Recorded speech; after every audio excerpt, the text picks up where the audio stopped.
E o alvo dessa operação era até aqui, mais ou menos.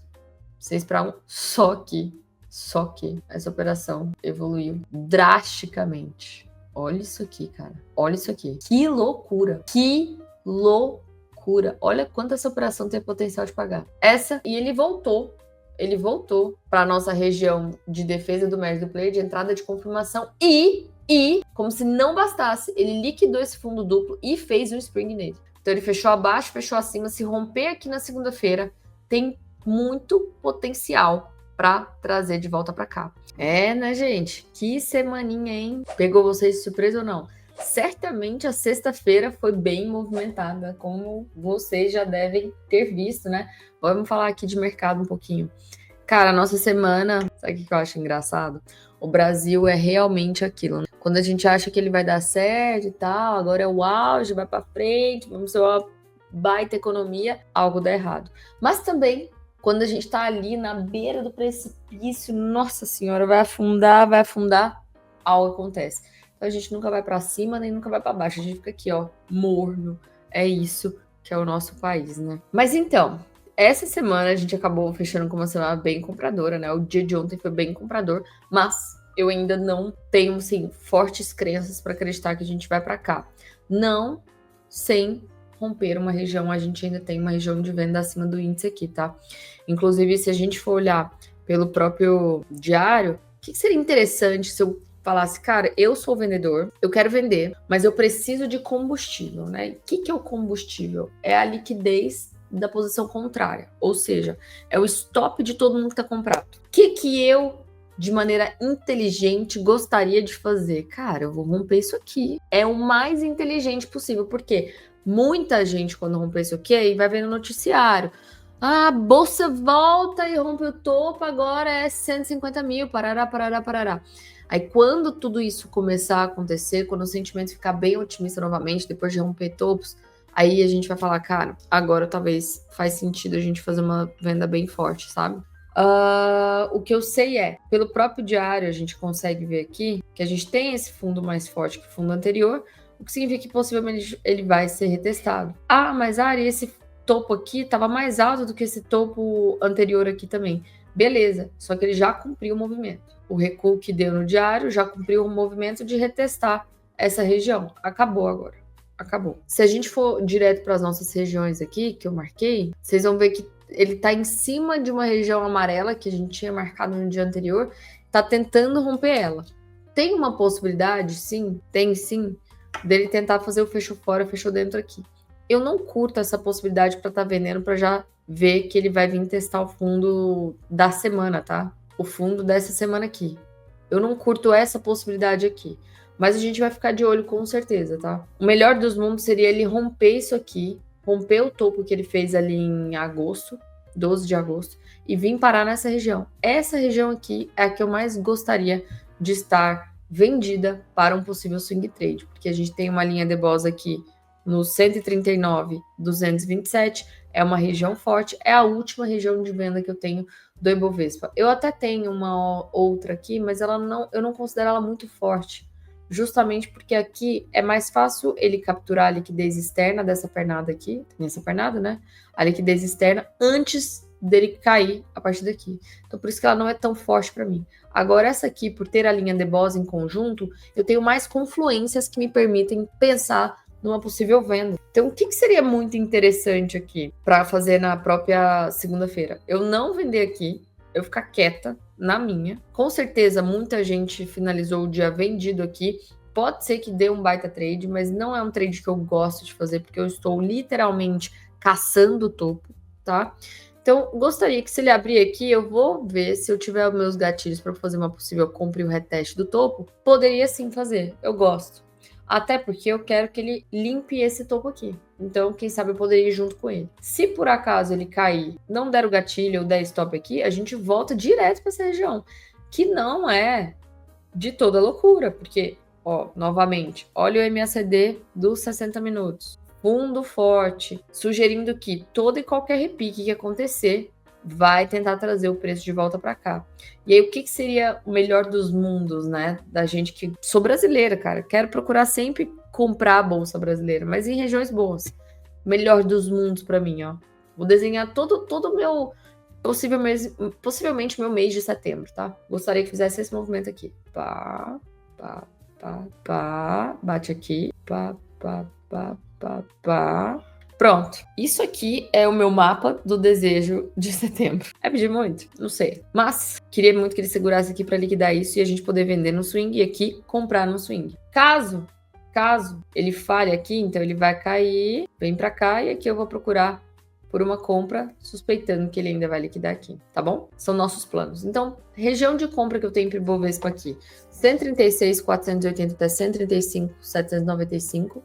Depois, a gente volta para esse marasmo aqui, 134.203 até 133.900, só que, na verdade, deixa eu fazer uma coisa diferente. Eu já vou deixar aqui para vocês, é só essa parte aqui. Porque esse 134 mil, mais ou menos, 134.040 é a defesa do médio de toda essa região. Aqui teve a minha... Deixa eu dar um zoom. Aqui teve a minha referência, a minha manipulação e a minha defesa do médio primeira.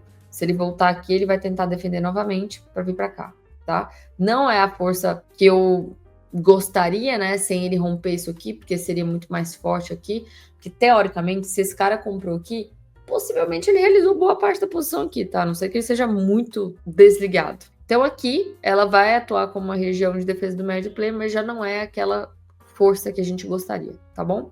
Se passar aqui, a gente vem direto para essa região aqui em 133.490 até 133.084.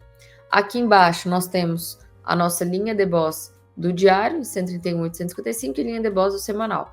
Passando aqui, a gente vem para cá e aqui é o melhor dos mundos para a gente poder fazer a nossa carteira de médio e longo prazo, tá bom? É o que gostaríamos. Região de venda que a gente tem aqui, 138.970 até 139.623, e essa que é aquela região de venda xoxa, 140.780 até 141.343, tá bom? Falando de índice futuro agora, máxima e mínima da semana marcada, aqui eu marquei uma região a mais para vocês, porque pode ser interessante, principalmente se o Ibovespa não estiver aberto neste momento, né? Então, a primeira região de compra que eu gostaria aqui, que dá para ser um day trade rápido, tem que ser um day trade rápido se der o gatilho para nós, tá? É justamente esperar o rompimento dessa linha de tendência de alta aqui, ó. É minha filha, vocês estão vendo? Vou ter que ir lá rapidinho, peraí. Voltei. Então, o que seria muito bacana, né? Na segunda-feira, abrir descarregando aqui para poder tentar fazer uma compra e essa compra ser a compra que vai evoluir até esse ponto que a gente tem aqui. 141,65 é uma linha de boss que eu tenho muito forte. Essa região quase que tocou na sexta-feira. Eu não ia ter feito o trade também porque eu tava no aniversário da minha filha, mas se tivesse tocado, meu Jesus. Então aqui é uma região que eu tenho bem forte. 140,990 até 141,485. Vai junto com o rompimento da máxima, né? Tem a liquidez ali, então é uma região bem bacana, mas gostaria que na segunda ele abrisse bem nessa região primeira aqui nossa, entre 140.260 até 139.955, para ter o meu gatilho, e aí se tiver o meu gatilho, eu conseguir comprar e evoluir. Lembrando que quais são os meus gatilhos, né? A gente trabalha com 3 tempos gráficos, de acordo com o Alexander Elder, que a gente tem a nossa referência, que é o meu tempo gráfico maior, a gente tem o nosso intermediário e a gente tem o nosso tempo gráfico de gatilho. A cada deles, a gente divide por 5, né? Ou multiplica por 5. Então, por exemplo, se a minha referência for os 60 minutos, eu divido por 5, eu chego no 12 minutos, que é o meu intermediário. Se esse é o meu intermediário, eu vou buscar sempre no meu intermediário o meu RSI, ou sobrevendido, ou sobrecomprado. Divido por 5 novamente, eu vou chegar no meu gatilho. Por que eu divido por 5 novamente? Para tentar melhorar o meu payoff. Eu quero pegar o menor stop possível para o meu maior alvo possível. Então, meus alvos, geralmente, a gente vai tentar pegar ou pelo tempo gráfico de intermediário, ou pelo tempo gráfico referência, tá bom? E, normalmente, no meu gatilho é onde eu busco a divergência pelo MACD. E conteúdo de mentoria, aproveita aí. E se você quer saber mais, aproveita que as nossas vagas da mentoria estão abertas e você pode usufruir, degustar de todo o conteúdo por 7 dias gratuito. Depois, se você não gostar, você perde o estorno, você vai ter o estorno de volta, mas você vai ter tido o acesso às nossas ferramentas, ao nosso operacional por completo, porque tá tudo gravado lá já, você já pode até estudar. Até hoje, a gente não teve nenhuma desistência, então quem quiser participar, estamos juntos. Então, depois dessa região, se não tiver nosso gatilho, não vai poder fazer nada. E aí, eu vou torcer para o preço chegar até aqui, 138.705 até 138.345. Depois, se passar ali, 137.480 até 137 mil, mais ou menos. E aqui ainda daria para testar uma defesa do médio play, embora eu gostaria que ele viesse direto para esse order block nosso, que foi a mínima da semana inteira. Cara, que sorte, hein? Que sorte. Foi a mínima da semana inteira aqui em 123, 135,920 até 135,645. E depois, uma boa acreditadora do Brasil. Acreditadora? Essa palavra existe? Ai, eu tô tão sem dormir que ontem foi aniversário da minha filha e eu tô acordando às 4 para fazer a quaresma do prejuízo. Tão cansada, as palavras tão péssimas da minha cabeça, né? 135,325 até 135,205, tá? É a última região que nós temos aqui. Região de venda nós já falamos, e a segunda região de venda aqui para cima que nós temos, que é possivelmente se aquele Ibovespa lá romper aquele topo, certo? Então, provavelmente, quando o índice futuro chegar aqui, o Ibovespa vai chegar naquela região vendedora nossa, 143,255 até 144,432. E depois, voltamos para cá, 146.100 até 146.525. É isso que temos, certo? Vamos agora falar do WDO. Em contrapartida do que a gente teve lá no próprio índice futuro, né? A gente já teve aqui no dólar. Na verdade, eu vou ser sincera para vocês. Eu vou mostrar o DXY aqui, mas para mim, esse movimento do dólar foi tipo a entrada dos mega, hiper, ultra atrasados. Eu acredito. Tá bom? Por quê? Se a gente for pegar até aqui, deixa eu limpar. Se a gente for pegar até tudo isso que foi o movimento que a gente teve nos últimos dias, cravamos aqui basicamente os 79%. Então aqui é o melhor risco-retorno se você acredita que o dólar fez fundo e ele vai tentar evoluir para lá. Lógico que uma barra dessa bota medo em todo mundo, parará. Aí pra você ver, tudo que... Cara, o povo é engraçado. Vê uma barra desse tamanho, nossa, tem que comprar dólar, tem que comprar dólar. Aí vê uma barra desse tamanho e vai, nossa, tem que vender dólar. Você tá comprando caro e você tá vendendo barato. A gente quer normalmente o contrário disso. E aí você consegue ver pelo próprio diário que isso já era previsto que ia acontecer. Porque uma vez que essa pernada fosse evoluir, esse fundo é muito forte. Então ele tava falando, vou retestar ainda um dia, viu? Fica esperto. E esse foi o reteste, para tentar evoluir agora para cá. Agora, vou te falar uma coisa. Quando que eu tô errada? Cara, só vou falar, tô errada mesmo nessa análise, desculpas, amigos, quando perder aqui. É bem possível, tá? A gente tem uma região indo embaixo. Tudo é possível no mercado, o mercado é soberano. Mas a gente tem que trabalhar sempre a favor das probabilidades. E se eu sei que tem uma forte chance, do mercado voltar para cá, eu com um stop desse aqui, eu vou tentar trabalhar a favor da probabilidade. Eu vou tentar. Sabendo que o Bovespa tá próximo de um topo. Será que não vale a pena para nós? Se a gente for analisar aqui todo o contexto, inclusive do mensal, olha como que esse mensal tá, cara. Depois de todo o ano de 2023, olha a região que a gente tá. E aí eu não tô falando agora só de trade não, tá? Agora eu vou estar falando de tudo.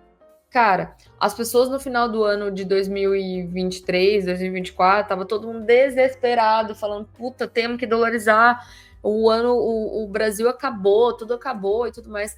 Cara, se a pessoa começou a dolarizar aqui, olha o pau que ela teve. Nessa expectativa. Mas era muito, muito... Bom, não vou falar que é muito óbvio, porque não é tão óbvio, senão eles não fariam. Mas é muito claro pra gente que tá dentro do mercado, que a gente estuda o mercado, que comprar aqui tava caro. Inclusive, você pegar essa própria pernada aqui,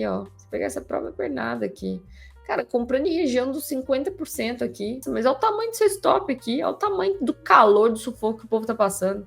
Aí agora que volta para os meados de 2023, você não tá querendo comprar. E eu não tô falando de trade aqui. Tô falando de carteira. Tô falando de remessa para fora. Tô falando que insegurança jurídica aqui, a gente não sabe o que vai acontecer. Então, assim, se tem um momento que você tem que buscar, tá mandando para fora, esse momento é agora. Tá bom? Então agora vamos falar das nossas regiões para trading. Bom, a gente parou muito próximo aqui, né? Na verdade, a gente parou em cima desse order block de 60 minutos. Eu não tinha marcado ele. Eu tava numa expectativa, eu tinha filtrado aqui pela linha de boss, eu tinha filtrado inclusive pelo 25 minutos esse order block aqui. Ele acabou violando completamente ele, voltou para dentro, fez o fechou fora, fechou dentro, veio fazer aqui ainda uma defesa do médio player no 50% desse order block, 50% aqui do doji, daqui até aqui. Aqui a gente pega até o pavinho final. Então, assim, os 5 minutos ele começou a fazer esse processo de mitigação, tentando voltar para alta. Só vou considerar que ele voltou de fato para alta se ele romper essa região aqui, ó. Ele já rompeu o key level, não, montou o key level. Se ele romper essa região aqui, ó, ele faz esse movimento aqui e volta aqui e pá. Aí a gente pode considerar que os 5 minutos vai estar voltando para alta, alinhando com o nosso 60 minutos ali, o diário que tinha feito aquele repique maior do que dos outros, que chama muita atenção, para aí sim tentar evoluir. Isso aqui é região de swing trade. Inclusive, depois que a gente teve aquela forte alta desses dias, a gente tinha comentado com vocês algumas tanks para a gente buscar a fundo. A primeira tank é quando o RSI dos 5 minutos chega abaixo de 30. Vamos subir isso aqui para a gente fazer o teste. Então, 5 minutos aqui abaixo de 30 é possível fundo de 60 minutos. Bora conferir. Ponto. Possível fundo de 60 minutos. Beleza. Próxima regra do RSI é quando os 60 minutos fica abaixo de 30. Aqui. Foi em qual candle? Foi nesse aqui. Então aqui, sabendo que o RSI de 60 minutos ficou abaixo de 30, eu tenho que buscar um POI para eu tentar comprar, né? E aí, quem ficou muito atento no momento lá que teve o Jackson Hole, né, que foi quando começou tudo isso, teria visto, ó, tem essa base aqui, na verdade tem essa base enorme aqui. Então aqui, o que eu poderia estar esperando? Aí aqui a gente vai para aquela regra. Agora que aquele pivôzinho vale a pena para mim. Agora sim ele vale a pena. Estou numa região de pó, eu preciso que o micro alinhe ao macro. Então eu preciso de rompimentos de topos ascendentes. Então, ó, nada, pá, segurou aqui. Rompeu aqui. Será que agora é? Então aqui a gente teria marcado a nossa região. Rompeu. O que eu tenho que fazer? Isso aqui é conteúdo bem avançado, tá? Que eu tô falando pra vocês. Quem não quiser, passa pra frente. O que eu tenho que fazer depois que eu faço essa pernada de alta? Cara, eu vou aguardar o retorno até abaixo dos 50%, próximo de um POI, para eu comprar e tentar evoluir com o preço. Então, é assim que se captura um RSI abaixo de 60, por exemplo, aqui no dólar. Tá bom? Isso aqui eu já vou desmarcar, porque nada me interessa mais. Só vou marcar os 5 minutos para vocês. Na verdade, o que eu posso fazer? Posso fazer diferente. Vou fazer o seguinte. Vou marcar essa região aqui, para a gente saber onde é que foi o ponto de possível parada do preço, tá? E aí aqui eu sei que eu tenho uma linha de boss do próprio 60 minutos, né? Aqui vai tentar segurar o preço, mas eu não tô tão interessado em vender aqui. Se for para vender, eu gostaria só aqui 5453 até 5460, depois 5471 até 547650, depois 5483 até a máxima, né? 548850. Essas são as regiões que eu quero vender no day trade aqui de dólar. Para eu poder comprar, se eu não comprei aqui no próprio gatilho de RSI, mas isso aí seria um swing trade. Para poder comprar do day trade, o que eu tenho que esperar fazer? Ele romper essa região aqui, voltar aqui, vou tentar encontrar um POI para tentar evoluir com ele aqui. Tá bom? Então é isso que temos, mínima e máxima marcada já do dia. Se estopar aqui, eu ainda tenho uma última região do dólar, que é esse ponto aqui. 5.413 a 12,50 até 5.409,50, tá? Se passar daqui, aí realmente a análise não foi para minha expectativa e provavelmente a gente vai ter o espaço livre até aqui, 5.285. Tá bom? Vamos agora falar do TradingView aqui, lá fora. Eu tô esperando muito o Bitcoin. Foi sorte e um pouco de técnica, que estávamos marcando esse ponto aqui há muitos dias. E quando ele tocou, eu até mandei no grupo da mentoria, eu falei assim, ó, tô aí no risco. Lógico, eu deveria ter esperado um sinal mais claro, um sinal mais prudente, deveria, mas não é. Tava esperando há muito tempo, ele indo embora, e eu assim...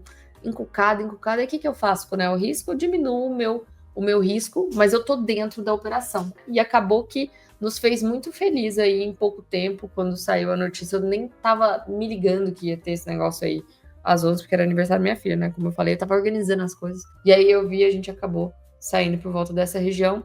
Não chegou na nossa região de venda aqui, mas agora o que eu estou esperando? Eu tenho duas regiões que eu poderia tentar estar buscando na compra. Eu vou ver como é que ele vai tratar quando ele chegar nessas duas linhas, principalmente essa linha aqui, 133,698, tá? É uma região forte de 60 minutos, bem aqui, próximo desse Fair Value Gap. Se ele passar aqui, se ele não me der o gatilho, tomara que se ele passar, ele não me dê o gatilho. Aí a gente vem aqui para a defesa do médio player, em 112.880 até 111.692, tá bom? Correndo sério risco dele me estopar aqui nessa operação e eu ter que capturá-lo aqui no POI original, desde lá de antes, que era esse 111, 630 até 110, 420. Eu não consigo, gente, filtrar uma região aqui para vocês menor. Porque eu vou tentar fazer a operação aqui se me der o gatilho. E eu vou tentar fazer a operação aqui se me der o gatilho, tá? Se ele parar aqui, aí a expectativa é que ele volte para essa região. E aqui eu consigo vender ele direito, né? 117,670 até 118,780. E se ele estopar aqui, aí eu vou buscar ele aqui, nessa região. 107.440, mais ou menos. Se a gente for olhar aqui o próprio 288, ele fala que ele é muito forte, o que significa que eu tenho que esperar um recuo aqui do preço para eu tentar buscar para retestar esse topo. Então é aí que eu tô me apegando. Assim. Ouro foi um que foi embora sem moar, tudo bem, paciência. Isso aqui já tá. E aí o que eu posso fazer? Né? O ouro fez um forte movimento, eu posso buscar a primeira vez que ele ficar com RSI de 5 minutos abaixo de 30 para fazer um day trade na hora, se tiver aberto o mercado, lógico. Segunda vez, quando os 60 minutos estiver abaixo de 30, também dá para fazer. Tá? Primeira região que eu tenho aqui marcada, que eu vou analisar quando o preço chegar, é 3.363 até 3.358. Depois, 3.347 até 3.342. E a melhor região de compra para mim é para cá, mas eu não sei, sinceramente, como que ele vai voltar aqui. Mas se ele voltar, 3.329 até 3.321. Euro, dólar, cara, por favor, olha o nosso vídeo de quinta. Nossa senhora, que trade. Poucas vezes eu tenho tanto orgulho de um trade assim, mas esse aqui foi muito bonito. Foi muito, muito bonito. Nossa senhora. E foi aqui, até essa região, e agora se a gente for olhar até o próprio diário, ele tá com essa linha de tendência de baixa, eu preciso que ele capture essa liquidez aí, porque provavelmente ele só vai cair antes de capturar, depois de capturar essa liquidez, tá? A volta para cá ainda é válido 50%, então por isso que eu vou deixar esse order block aqui, essa região. E também a gente tem uma região aqui 1,138 até 1,130 mais ou menos pra gente poder comprar, tá bom? Em contrapartida do DXY, que tradeaço também, alertado quinta-feira para vocês. A gente tinha marcado essa região aqui, eu comentei com vocês, eu falei assim, ó, só preciso que ele feche aqui em cima com uma divergência. A primeira vez a operação que ele fez a ticada para baixo foi aqui. Não rompeu. Rompeu aqui. Quem fez pelo 12 minutos, tá? Rompeu aqui. E o alvo dessa operação era até aqui, mais ou menos. 6-1. Só que essa operação evoluiu drasticamente. Olha isso aqui, cara. Olha isso aqui. Que loucura. Olha quanto essa operação tem potencial de pagar. Essa, infelizmente, foi aqui. Mas tá bom, nesse doji. Tá bom. Ninguém nunca sabe, né? O trader nunca tá satisfeito, sendo bem sincero, né? Mas é esse tipo de operação que faz a gente ter uma gordura para poder arriscar um pouco mais em outras operações, entendeu? Porque quando a gente perder, a gente vai perder um. Quando a gente ganhar, a gente vai ganhar mais do que 2 no mínimo, tá bom? Então agora não tem mais nada que se fazer. E ele voltou para a nossa região de defesa do médio do player, de entrada de confirmação e, como se não bastasse, ele liquidou esse fundo duplo e fez um spring nele. Então ele fechou abaixo, fechou acima. Se romper aqui na segunda-feira, tem muito potencial para trazer de volta para cá. E aí, se o DXY fizer isso, o dólar também volta reto, o índice cai reto, o ouro cai reto, e aí todos os movimentos vão ser devolvidos na próxima semana. Será que vai acontecer? Será. Vai ser uma semana interessante. E, por último aqui, o US 500 também fez o mesmo movimento. Foi muito sacana comigo. Ele foi sacana. A linha que a gente tinha marcado aqui, que a gente estava na expectativa que eu queria que perdesse aqui, não tocou. Então, não peguei. Ficamos de poeira. Sim, ele parou nessa região aqui. Eu não gosto dessa região para vender, sinceramente. Agora, o que eu gostaria muito que acontecesse seria que ele rompesse aqui esse ponto. Como me diz aqui que o 288 ele é muito forte, então ele pode cair até quase essa região e depois romper, tá? Fear and Greed também não tem nada me falando, ó, vende aqui e tal. Sim, a gente tem um aumento de puts. Sim, a gente tem um aumento aí, se a gente for ver até essas quedas foram muito fortes, né? Foram 1, 2, 3, 4, 5 dias de queda, mais ou menos. E é isso que tivemos. Se quiser muito comprar, tem essa primeira região aqui, 6432 até 6411, depois 6388 até 6379, e depois a gente volta para cá, 6332 até 6.300, mais ou menos. Ele tá fazendo uma base aqui, Sim, não tá errado a pessoa que marcar essas mínimas aqui, esperar um spring de 5 minutos para fazer um day trade para tentar evoluir. Então, o que ele precisa fazer aqui no day trade? Quando ele abrir amanhã, já sabe, né? Quando ele abrir amanhã às 7 da noite, o mercado futuro americano, o S&P provavelmente. Fecha abaixo, fecha acima em 5 minutos, vem aqui, pá, ao pra cá, tá? Deve dar um trade bacana aí, no próprio 5 minutos. Liquida aqui, vem pra cá, fica bonito. E é isso. Muito obrigada por ter me acompanhado até aqui. Eu desejo um ótimo e lindo final de semana em família e um grande beijo e até segunda-feira.